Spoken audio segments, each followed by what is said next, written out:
Let's talk now to a national security risk strategist, Vince Onyekwelu, who joins us virtually from Abuja. Good morning to you. Thank you for your time this morning. Thanks for having me. Good morning to you too.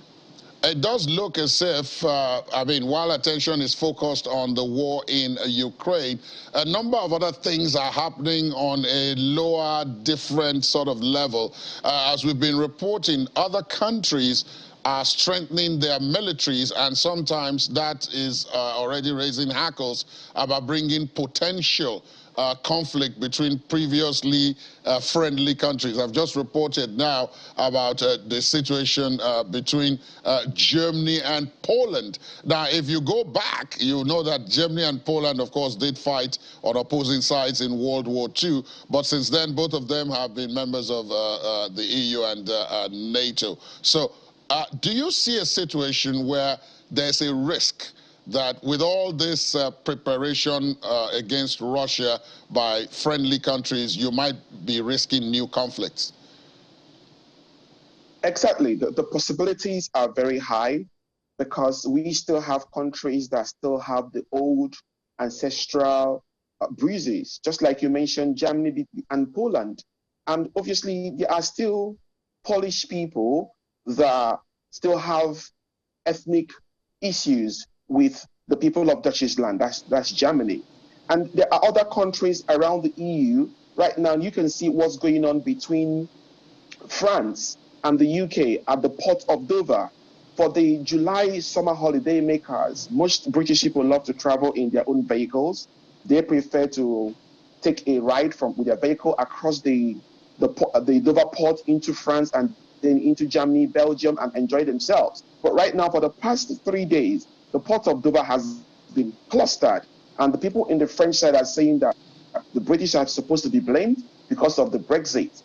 The Brits are saying that the French people are supposed to be blamed because they don't have enough immigration officers at the port. So these are unnecessary business and economic issues that are affecting the EU that could even force the EU into a recession. So the issue of the Russia and the NATO crisis could actually expand to bigger problems because right now Germany is obviously back again getting gas from Nord Stream 1. And obviously the Ukrainian government are not happy that Germany had to take the pain of asking the Canadians, who were the country that were repairing the turbines of the damaged Nord Stream 1 gas pipeline.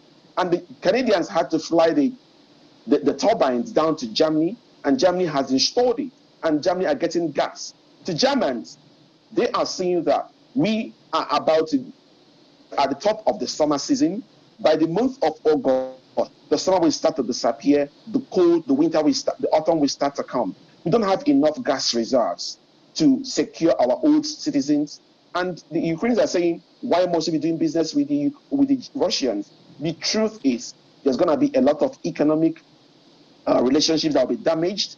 Countries are thinking about their selfish interest because right now they don't have alternative source of gas and energy in the next 3 months, in the next 4 months. What the Americans are promising is to send ships of gas all the way from the USA to Europe.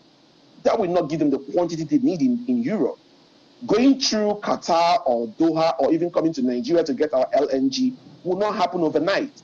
And then there's going to be a lot of new infrastructures, a lot of new installations that will be able to get the LNG from Nigeria or to get the gas from Qatar or from Doha or from the UAE. So the truth here is for the rest of the year, for the upcoming winter, European nations are thinking of their selfish interest on how to have the needed resources from Russia until other alternatives are possible.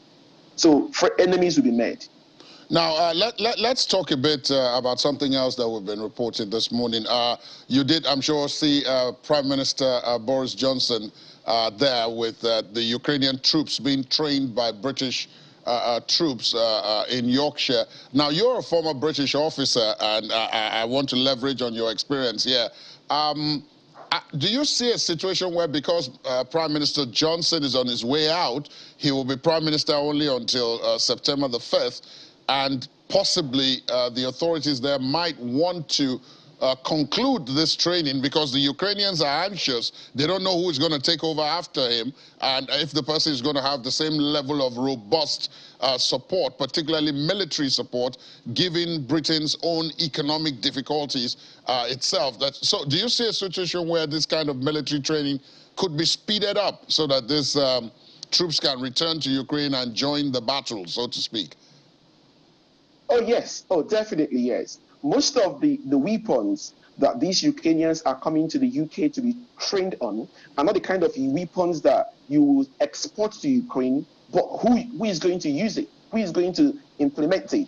So most of them will need about 3 months training minimum if you want to get a professional training for those weapons. And I'm not sure the Ukrainians have 3 months in their side, because they never expected that Mr. Johnson is going to be leaving. And for Putin, I think Putin sees that as a victory, because they know that Mr. Johnson has not been friendly to them. The idea of Johnson departing from the British Prime Minister position is going to be a win for the Russians. Now, look at the 2 candidates of the Conservative Party that is coming. Liz Truss, current foreign minister to the UK. So obviously, Liz Truss will most likely continue these kind of trainings for the Russians, because she is the current foreign affairs prime minister. But what of Mr. Rishi?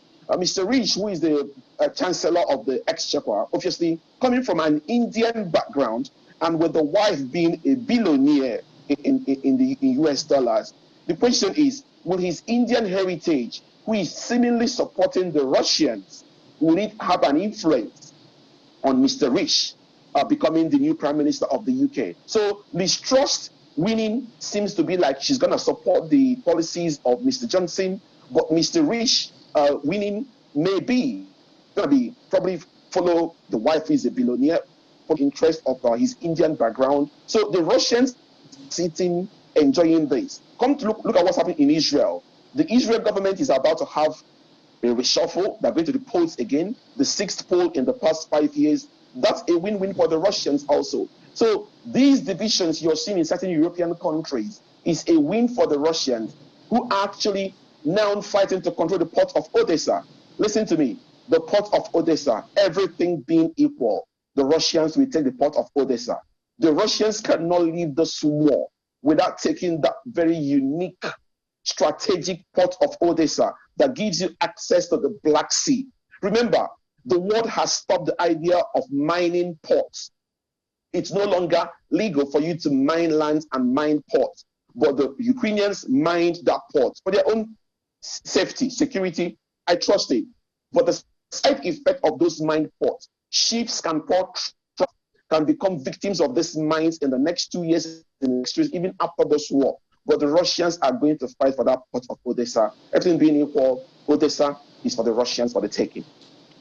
Indeed, we'll have to wait to see that. Of course, attacks, as you pointed out, attacks did happen against Odessa barely a few hours after the grain export deal was signed. There's a claim actually that they targeted a ship that was carrying firearms. So you cannot say on one hand we are brokering for peace for wheat and grains to be exported out of Ukraine, and the other side you are trying to position a ship carrying firearms. So if it's been confirmed that ship was actually carrying firearms, see, no place is free.